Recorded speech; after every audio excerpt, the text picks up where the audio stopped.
जब धरती पर इंसानों के साथ साथ परियां और राक्षस भी रहते थे। परियां अच्छाई, सच्चाई और ईमानदारी की प्रतीक मानी जाती थीं, जबकि राक्षस धोखे, झूठ और लालच से भरे होते थे। इन दो शक्तियों के बीच एक अदृश्य संतुलन था, जिसे कभी किसी ने पूरी तरह नहीं समझा। लेकिन जब एक छलिया राक्षस ने इस संतुलन को तोड़ने की कोशिश की, तब एक ईमानदार परी को उसके खिलाफ खड़ा होना पड़ा। और यहीं से शुरू होती है यह कहानी।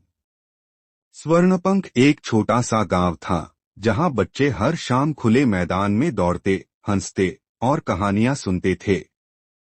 ये गांव खास इसलिए था क्योंकि यहाँ एक रहस्यमयी वन सत्यवृक्ष वन था, जिसके बीचों बीच एक चमकता हुआ पेड़ था।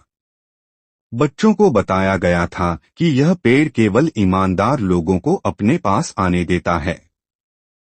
जो झूठ बोलता, पेड़ उसकी ओर मुड़ जाता और उसे रास्ता नहीं देता। बच्चों में यह पेड़ एक परी के कारण प्रसिद्ध था, सत्यारा परी।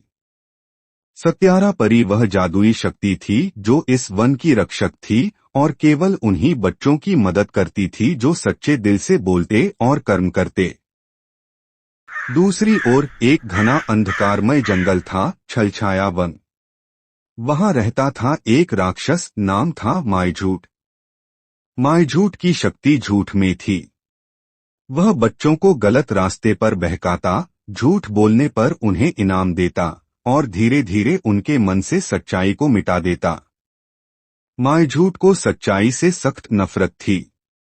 उसे पता चला कि स्वर्णपंख गांव में एक ऐसी परी है जो सच्चाई फैलाती है और झूठ को जला देती है।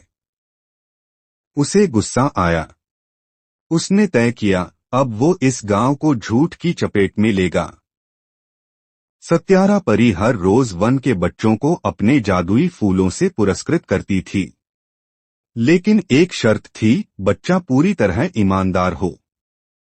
एक बार एक बच्चा, गोलू, ने झूठ बोलकर एक फूल लेने की कोशिश की, लेकिन जैसे ही उसने फूल को छुआ, फूल मुरझा गया और पेड़ से आवाज आई, झूठ के स्पर्श से सत्य नहीं खिल सकता। गोलू को बहुत दुख हुआ। उसने घर जाकर माँ से सब कुछ सच सच बताया। और अगली बार जब वह आया, तो पेड़ ने उसकी सच्चाई को पहचाना और उसे जादुई फूल दे दिया। परी मुस्काई और बोली, सच देर से सही, पर हमेशा जीतता है। मायझूठ ने गांव में अपने जादू से झूठ के बीज बो दिए। ये बीज दिखने में तो आम फल जैसे थे, लेकिन इन्हें खाने वाले बच्चे झूठ बोलने लगते थे और सच से डरने लगते थे। धीरे धीरे बच्चों में झूठ फैलने लगा। कुछ होमवर्क छुपाने लगे, कुछ अपने दोस्तों से झूठी बातें करने लगे। सत्यवृक्ष धीरे धीरे मुरझाने लगा। सत्यारा परी ने जब ये देखा तो वह चिंतित हो उठी। एक रात सत्यारा परी ने गांव के सभी बच्चों को बुलाया और कहा, अब समय है सच्चाई और झूठ की परीक्षा का। जो बच्चा सच्चा होगा, वही इस वन को बचा सकेगा। परी ने उन्हें एक एक कर झूठ के बीज के पास भेजा और देखा कि कौन उस फल को छूता है। अधिकतर बच्चों ने बिना सोचे फल उठा लिया, पर एक बच्ची, तितली, ने कहा, मुझे ये फल अच्छा नहीं लग रहा। मुझे कुछ गलत सा महसूस हो रहा है। सत्यारा परी मुस्काई। यही थी वह बच्ची जो मायझूठ से लड़ सकती थी। तितली को परी ने एक जादुई आईना दिया जो झूठ और सच को पहचानता था। उसने उसे एक चाबी दी, ईमान का ताला खोलने की, और साथ ही उसे दी सत्यधारा की पुस्तक, जिसमें सच्चाई के मंत्र थे। तितली को छलछाया वन जाना था। वह डर रही थी, लेकिन जानती थी, सच्चाई की रक्षा करना जरूरी है। मायझूठ को पता चला कि एक बच्ची उसकी चाल समझ गई है। उसने रास्ते में भ्रम पैदा किए, ऐसे रास्ते जो उसे भटका सकते थे, ऐसे लोग जो उसका आत्मविश्वास तोड़ सकते थे। लेकिन तितली के पास सत्यधारा की पुस्तक थी। वह हर भ्रम के समय उसे खोलती और पढ़ती। सच वो सूरज है जो झूठ की परछाइयों को जला देता है। हर बार जब वह पढ़ती, रास्ता साफ हो जाता। अंततः तितली मायझूठ के गुफा तक पहुंच गई। वहां राक्षस ने उसका मजाक उड़ाया। एक छोटी बच्ची मुझसे क्या जीत सकेगी? लेकिन तितली ने आईना उठाया और उसकी ओर किया। जैसे ही राक्षस ने उसमें देखा, उसका चेहरा झूठ के रूप में दिखने लगा, डरावना, काला और घृणित। राक्षस गुस्से से चिल्लाया, लेकिन तितली ने चाबी से सत्य का ताला खोला और किताब का मंत्र पढ़ा। सच बोलो, सच्चा देखो, सच्चा बनो। जैसे ही मंत्र पूरा हुआ, राक्षस की शक्ति क्षीण होने लगी। मायझूठ धीरे धीरे पत्थर में बदलने लगा। उसका झूठ अब असर नहीं कर रहा था। गुफा में से सारे झूठ के बीज जलकर राख हो गए।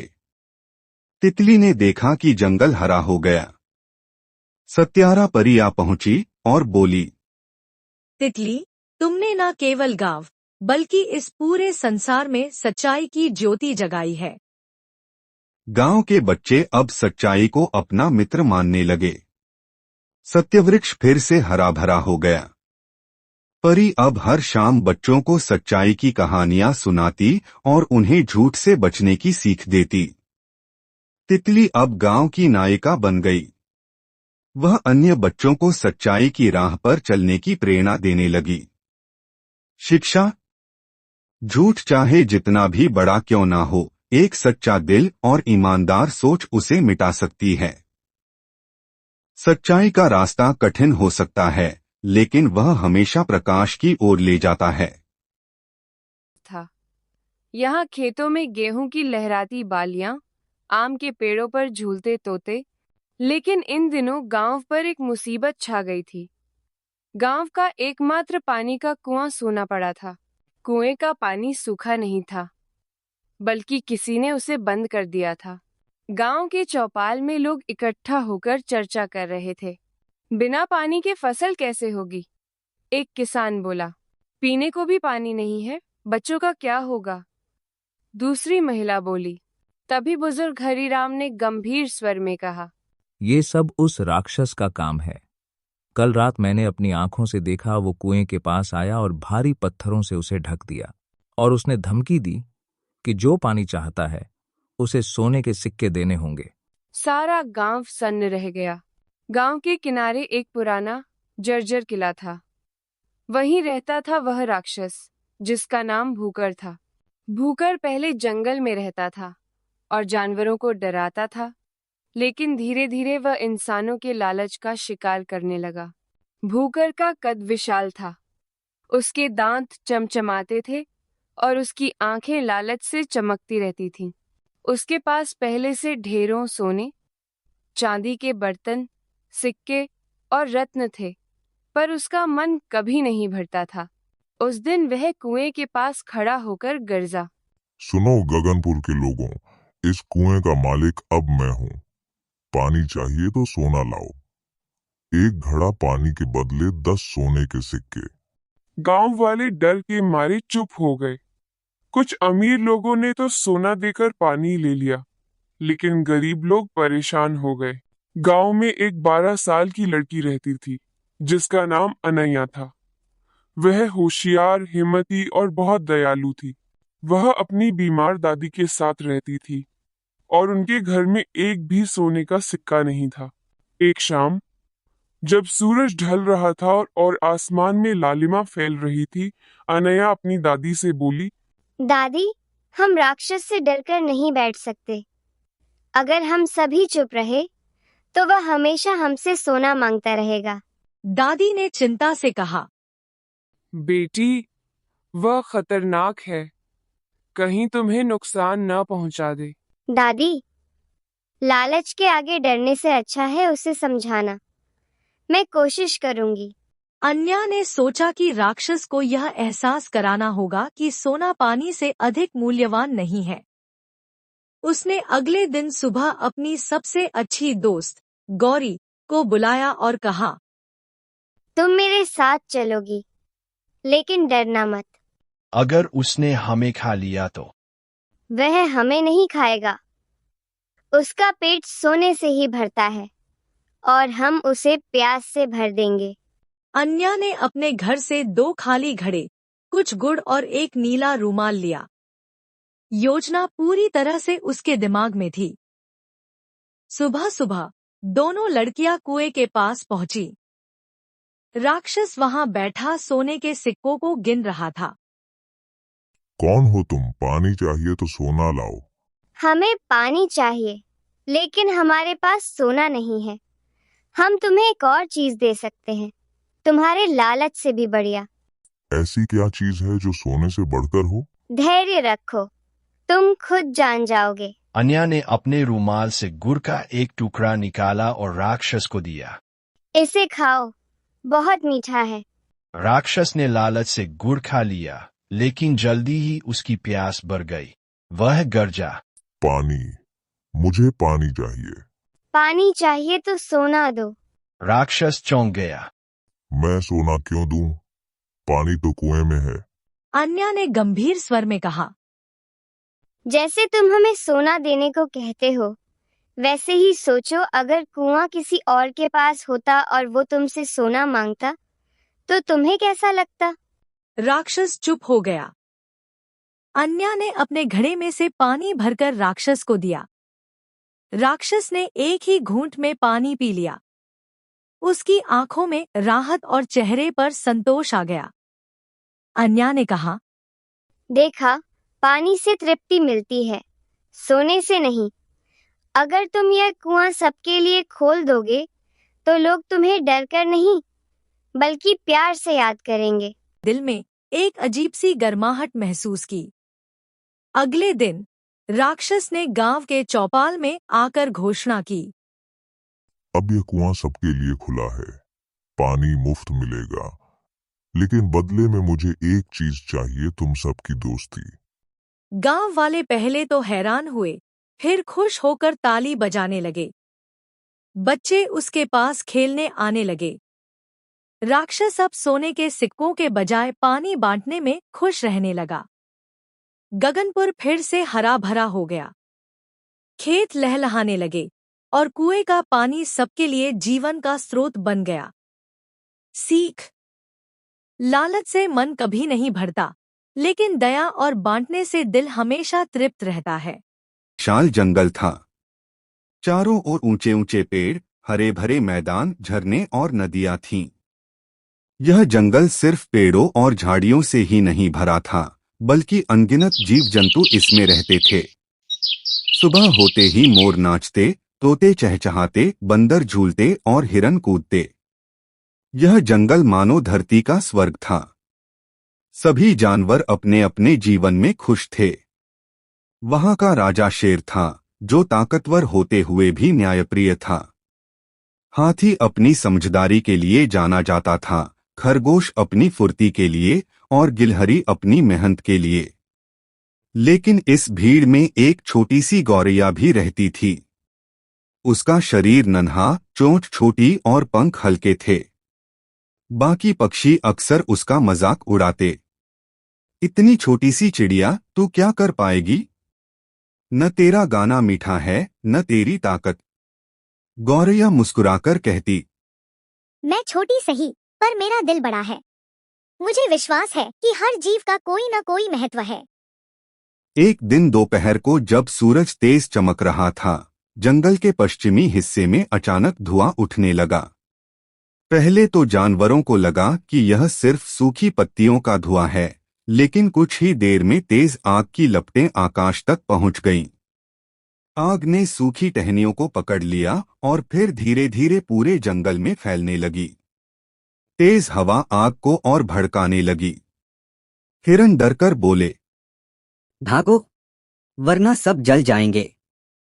बंदर पेड़ों से कूदकर चिल्लाने लगे, भागो, वरना सब जल जाएंगे। शेर दहाड़ा, पर उसके भीतर भी डर समा गया। हाथी ने अपने बड़े कान फड़फड़ाए, पर वह भी समझ नहीं पा रहा था कि इतनी बड़ी आग को कैसे रोका जाए। सभी जानवर भागने लगे। जो जहां था, वहीं से अपनी जान बचाने की कोशिश करने लगा। इस अफरातफरी में जब सभी भाग रहे थे, एक छोटी सी गौरैया ने देखा कि उसका घोंसला भी खतरे में है। पेड़ की डाल पर बने उस घोंसले में उसके अंडे रखे थे। उसका दिल कांप उठा। अगर मैं भाग गई तो मेरे बच्चे कभी जन्म नहीं ले पाएंगे। वह घबराई नहीं। वह तुरंत पास की नदी की ओर उड़ गई। उसने अपनी छोटी सी चोंच पानी में डुबोई और कुछ बूंदें भर लीं। फिर वह आग की लपटों पर जाकर उन बूंदों को गिराने लगी। बाकी जानवर यह देखकर हंस पड़े।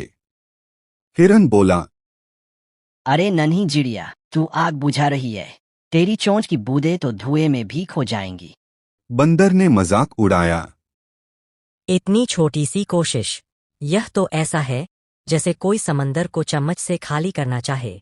शेर ने भी कहा, गौरैया, अपनी जान बचा ले। यह आग तू नहीं बुझा सकती। लेकिन गौरैया ने दृढ़ स्वर में जवाब दिया, शायद मेरी कोशिश से यह आग न बुझे, पर इतना जरूर होगा कि मैंने अपने जंगल को बचाने की कोशिश की। अगर मैं भाग जाऊंगी तो मेरे घोंसले और मेरे बच्चों का क्या होगा? इतना कहकर वह लगातार उड़ान भरती रही। नदी से पानी लाती और आग पर डालती। घंटों बीत गए। आग और भड़कती रही। गौरैया की चोंच लाल पड़ गई थी, पंख थक चुके थे, लेकिन उसका हौसला कम नहीं हुआ। उसकी आंखों में आंसू थे, पर दिल में विश्वास। वह मन ही मन कह रही थी, हे प्रकृति माँ, मैं अकेली सही, पर मैं हार नहीं मानूंगी। अगर मेरी एक एक बूंद से एक पत्ता भी बचा तो मेरी मेहनत सफल होगी। बाकी जानवर दूर से यह सब देख रहे थे। कुछ को दया आई, कुछ को आश्चर्य, पर कोई भी आगे नहीं बढ़ा। सबको अपनी जान प्यारी थी। तभी आसमान के बादल देवता ने यह दृश्य देखा। वे आपस में बोले, देखो, यह नन्ही चिड़िया कितनी बहादुरी से आग से लड़ रही है। यह जानती है कि इसकी बूंदें बड़ी आग को नहीं बुझा सकती, फिर भी यह हार नहीं मान रही। यही सच्ची भक्ति और साहस है। बादल देवता ने निश्चय किया कि वे उसकी मदद करेंगे। धीरे धीरे आसमान में काले बादल घिर आए। तेज हवा चली और फिर गरज के साथ भारी बारिश होने लगी। बरसते पानी ने आग को ठंडा कर दिया। कुछ ही देर में लपटें बुझ गईं। जंगल फिर से बच गया। सभी जानवर हैरान रह गए। वे गौरैया के पास आए और बोले, गौरैया, हम सब तो डरकर भाग गए, लेकिन तूने हार नहीं मानी। तेरी हिम्मत और लगन ने बादल देवता को भी प्रभावित कर दिया। आज अगर जंगल बचा है तो तेरी वजह से। गौरैया ने मुस्कुराकर कहा, मैंने तो सिर्फ अपना कर्तव्य निभाया। अगर हम सब मिलकर आग से लड़ते तो हमें बादलों का इंतजार ही नहीं करना पड़ता। याद रखो, छोटी सी कोशिश भी बड़ा बदलाव ला सकती है। शिक्षा। कभी भी अपनी छोटी कोशिश को बेकार मत समझो। अगर हिम्मत और नियत सच्ची हो तो छोटी सी मेहनत भी बड़े संकट को मिटा सकती है।